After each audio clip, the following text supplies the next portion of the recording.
Opa, santa, que aí vem história hoje aí, pra gente entender, pra ter uma visão de cima, assim, uma visão geral daquilo que se costuma chamar de a Era Vargas. É, uma visão geral, uma visão aí pra gente entender porque que a gente categoriza, porque que a gente subdivide a Era Vargas em três fases diferentes, né? Porque se fosse para falar sobre tudo que aconteceu na Era Vargas, a gente precisaria de uma série, né? Não daria em um vídeo só, mesmo um longa-metragem. Então a ideia desse vídeo introdutório ao assunto aí da Era Vargas é a gente entender por que que a gente divide esses 15 anos em períodos menores. Parece que historiador tem mania, né, de dividir em período, de dividir em fase, em etapa, mas é que tem características diferentes mesmo aí pra gente entender, né? Então vamos dar uma olhada aí que características são essas? Bora lá, gruda na tela! Buenas, para a gente entender, né, essa categorização, essa divisão, essa periodização da Era Vargas em fases menores, a gente tem que entender que essa divisão atende à característica política, né, dominante, né, a característica de governo, né, dominante. A gente tem que lembrar que Vargas assume o poder em 1930 através de uma revolução. Ele tecnicamente perdeu, tecnicamente ele foi derrotado na eleição de 1930 para o Júlio Prestes. Tecnicamente por quê? Buenas, a gente sabe aí as características das eleições na época, né?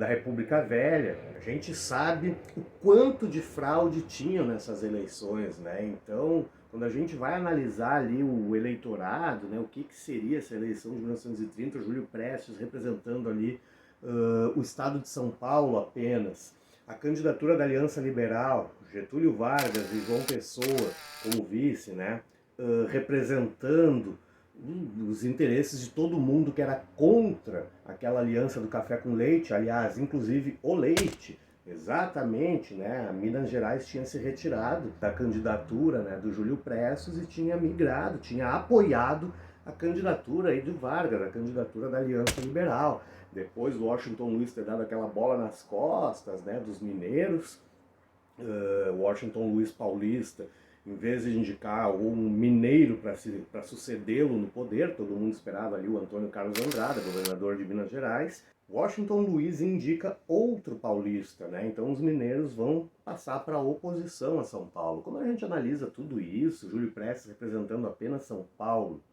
Aliança Liberal de Getúlio Vargas e John People, o João Pessoa no caso, né? Representando o resto do Brasil, numa eleição séria, com critérios, enfim, né? Dificilmente a gente imagina que a Aliança Liberal tenha saído derrotada das urnas. Mas foi o que foi anunciado, foi o que foi divulgado, né?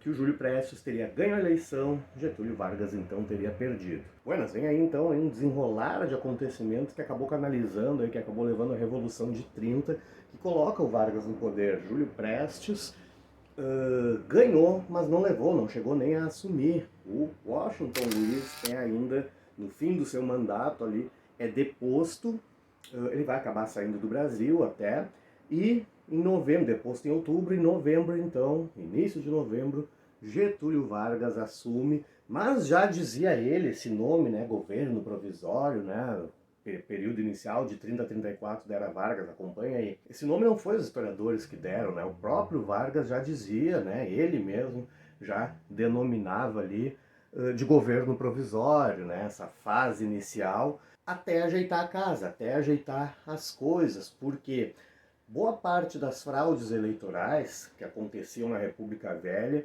por incrível que pareça, elas não estavam fora da lei. Claro, aquele negócio de morto votar, usar o nome de morto para votar mais de uma vez, claro que isso é fora da lei. Agora, aquele mandonismo, aquele voto de cabresto, né, aquele fato de o coronel, a figura política e econômica mais importante de cada região, determinar em quem as pessoas da região devem votar e ficar sabendo depois, isso não estava fora da lei, porque o voto era aberto. Né? Então a pessoa ia votar, todo mundo sabia em quem que ela tinha votado, e o capanga, o jagunço ali do coroné, do caudilho aqui no Rio Grande do Sul, sabia também e informava, né, o seu patrão, olha, fulano não votou em quem tu queria e tal. Então a grande preocupação ali no início é redigiu uma nova Constituição para o Brasil. Aquela Constituição em vigor de 1891, né, enfim, estabelecia, ao não ter regras claras para a eleição, regras eleitorais, não tem nem mesmo um Tribunal Superior Eleitoral, algo assim que regule, ela permitiu uma série de falcatruas. Bueno, então de 30 a 34, de 30 em diante, né, a gente vai ter essa fase chamada, né, intitulada pelo próprio Getúlio Vargas, então, de governo provisório, até que as coisas se ajeitem, até que o Brasil tenha leis mais eficientes, regras mais claras, enfim. Vai passando o tempo, vão passando os anos, vem a Revolução Constitucionalista de 32, é debelada, exigindo, né, a constitucionalidade pela Constituição, pela regra eleitoral. Vargas não deveria estar no poder, né, estava desobedecendo a Constituição. Então, a gente vai ter que fazer vídeos, né, sobre várias coisas que eu vou citar aqui, porque senão vai ficar muito longo esse. Mas enfim, depois disso, a Assembleia Nacional Constituinte começa a trabalhar e vai concluir essa Constituição em 1934. 1934, segunda Constituição Republicana, terceira Constituição do Brasil. Aliás, nesse vídeo aqui em cima que está passando aqui o card, a gente trabalhou já sobre todas as constituições brasileiras, todinhas, e com um esquema ainda de cada uma, tá uma maravilha, dá uma olhada lá, principalmente se está te preparando para algum tipo de concurso, coisa assim. Mas, buenas, voltando. Essa Constituição, então, fica pronta em 34, nessa Constituição entram grandes inovações em termos eleitorais, em termos de voto, né? Primeira, voto secreto, só isso aí já acaba com, já permite, né, que chegue ao fim o voto de cabresto, né? Coroné, latifundiário, aquele cara mais rico de cada região, ele até pode mandar os subordinados dele ali votarem em quem ele determinar. Mas ele, sendo voto secreto, ele não tem como saber ao certo, né? A pessoa podia muito bem votar em outro candidato qualquer e chegar jurando de pé junto, sim senhor, votei em quem o senhor determinou. Então, a questão do voto secreto é fundamental. E outras inovações, né? Voto feminino e uma justiça eleitoral cria-se aí, né? Então fica instituída pela Constituição de 34. Ou seja, passaram-se 4 anos, o tempo de um mandato inteiro, e Vargas ali, provisório, ficou o tempo de um mandato inteiro. Só que nessa Constituição de 34, o que aconteceu? Era ano de eleição para presidente. E com esse monte de regras novas e justiça eleitoral federal, né, na capital do Brasil, Rio de Janeiro, na época, em cada estado, né, um tribunal regional, enfim, não dava tempo de organizar a eleição assim que a Constituição ficou pronta. Então decidiu-se, né, os próprios membros dessa Assembleia Nacional Constituinte, Congresso, enfim, decidiram, bom, agora então esse próximo presidente nós aqui escolhemos, né, vai ser eleito pelo voto indireto. Esse ano não vai ter eleição ainda, não dá tempo com essas novas regras todas, com essas novidades todas. Então o próximo presidente vai ser eleito pelo voto indireto.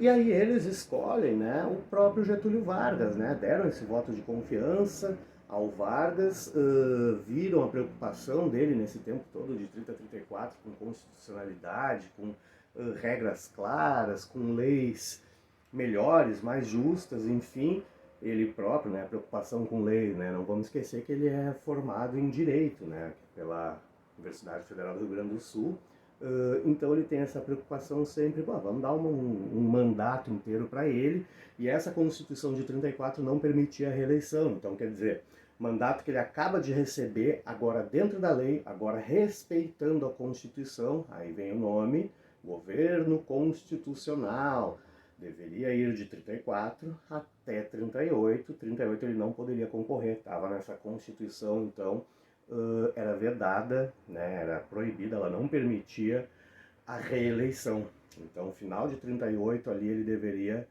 largar a presidência, não podendo se candidatar. Em outra, 42, sim, não permitia a reeleição consecutiva, né, 2 mandatos consecutivos, ele poderia se candidatar depois, 38 não. Buenas, o que vai acontecer então? 34, ele ganha esse mandato, né, por 4 anos, até 38, governo constitucional, só que ele está gostando de ficar no poder, né? Ele gostou desse negócio de brincar de ser presidente. 37, então, já tem candidaturas sendo lançadas, enfim, Ele acha que ele não concluiu ainda tudo que ele quer fazer pelo Brasil, ele não concluiu aquela transição da matriz econômica do setor primário para o setor secundário, ele não conseguiu ainda industrializar o Brasil como ele quer, né, para colocar o Brasil num outro patamar, pleno século XX, né, o Brasil ainda dependendo de setor agrário, setor primário da economia, né, então ele tem bem clara essa questão e ele não conseguiu fazer isso ainda em 37, ele tem aquele sonho de uma metalúrgica, né, de um parque siderúrgico e tal. O que ele vai fazer? Aproveitando-se de um contexto, né, de um acontecimento lá de 35, a intentona comunista, tentativa de golpe, né, onde estavam lá Luiz Carlos Prestes, não, é o da coluna Prestes, não confundir, não tem parentesco nenhum com o Júlio Prestes, da eleição de 30. Tá? Então, em que ele conseguiu debelar o movimento, conseguiu prender os líderes, Olga Benário, né, mandou para a Alemanha, mandou como presentinho para o Hitler, por ser alemã, né, e além de tudo judia, né, enfim, isso é uma outra história. Então, né, em 35 aconteceu isso aí, mas foi isolado, conseguiu debelar o movimento, prender os líderes e tal, estava tranquilo, mas ele quer um pretexto para continuar na presidência do Brasil. Então ele vai, né, dar um jeitinho para conseguir isso, né, para conseguir continuar na presidência. E esse jeitinho vai ser explorar a ameaça comunista no Brasil. Essa história é velha, né, cara? Pois é, ele que foi o primeiro aí a utilizar esse subterfúgio, né? Ele que foi o criador dessa história de dar um golpe para preservar o Brasil das garras do comunismo. Ele vai, né, encomendar, vai sugerir aí a elaboração de um documento como se fosse um grande plano dos comunistas para tomar o poder no Brasil, subverter instituições, acabar com a igreja, promover uma chacina no Congresso, enfim, um plano mais mirabolante. Quem vai ajudar ele vai ser o então capitão Olímpio Mourão Filho. Vamos ouvir falar muito deste elemento lá na ditadura militar de 64 em diante, 64 a 85. Na época ele era capitão, na década de 30, né, em 37 ele era capitão, e ele que vai redigir então esse famigerado plano que vai permitir ao Vargas se perpetuar no poder por mais uns anos ainda, né? Então, esse plano ficou conhecido como Plano Cohen, foi a justificativa para o Vargas fazer o que queria. Então, novembro de 1937, né, é divulgado ali um plano dos comunistas para tomar o poder no Brasil, fazer uma série de barbaridades e tal, e o Vargas vem com a solução já, né, cria o problema, depois de criar a solução, né, ele pensa na solução, qual problema eu posso criar, né, enfim, então, ele ao mesmo tempo que ele tem um problema, ele já vai dizer, calma, calma, não criamos cânico. Ele vai dizer que tem a solução, ele vai pedir para o Congresso poderes excepcionais, vai pedir estado de sítio, e assim que ele obtém, né, plenos poderes do Congresso, a primeira coisa que ele faz, cancelar a eleição no ano seguinte. Cancela a eleição, né, dizendo que não é hora de fraquejar, não é hora de fazer a transição, enfim, até que esse problema seja resolvido. Cancela a eleição e vai ficando no poder. Tem aí início, então, a fase ditatorial da era Vargas, né? Sim, de 1937 até 1945, a gente tem a ditadura do Estado Novo de Vargas. O próprio nome de Estado Novo também foi dado pelo Vargas, né? O homenzinho pensava nas coisas, mas já dava nome, já facilitava a vida do historiador, né? Estado Novo é um nome que ficou conhecido aí o regime, o conjunto de mudanças aí que o Salazar, né, promoveu em Portugal. Salazar, fascista. Ah, então Vargas é fascista, professor? Isso é uma outra história. O Vargas é uma esfinge, né? Ele próprio dizia, né?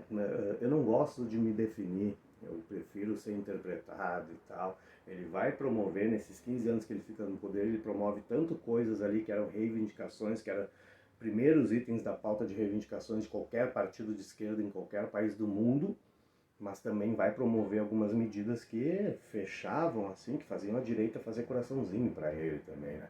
Ele é um cara, ele é oportunista, né? Ele jogava onde ele tinha uma oportunidade de manter apoio, de conseguir apoio para ficar mais um pouco, né, e tal, ele fazia isso, né? Não tem como a gente rotular ele, né, do início ao fim como uma coisa só. Ele vai denominar esse período aí do governo dele como Estado Novo, né? Que é então essa terceira e última fase, 37 a 45, vai coincidir com os anos da Segunda Guerra Mundial, com a sua astúcia, a sua estratégia política, ele vai aproveitar os anos de guerra para obter a siderúrgica que ele tanto queria para o Brasil, vai conseguir isso junto aos Estados Unidos, porém, né, e aí vai dar o seu apoio, dar o apoio do Brasil aos Estados Unidos, às democracias ocidentais na luta contra as ditaduras europeias, enfim, sendo o Brasil uma ditadura, sendo o regime dele, né, uma ditadura.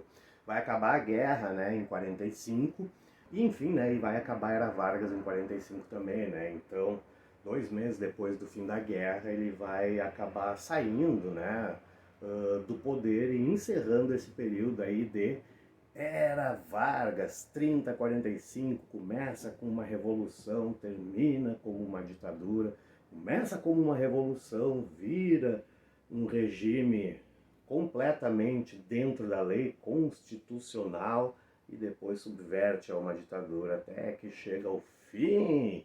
Como eu falei antes lá no início, né, era só aí uma introdução à Era Vargas, porque para a gente entender tudo o que aconteceu nesses 15 anos a gente precisa de uma série de vídeos. Quem sabe? Tá aí uma boa ideia. Enfim, gostou disso aí? Te localizou, te achou aí, né, nesses 15 anos tortuosos de Era Vargas? Beleza, indica para teus amigos, então, que estejam estudando esse assunto para colégio, para concurso, para vestibular, para Enem, etc. E até o próximo. Isso então é no, isso então é no,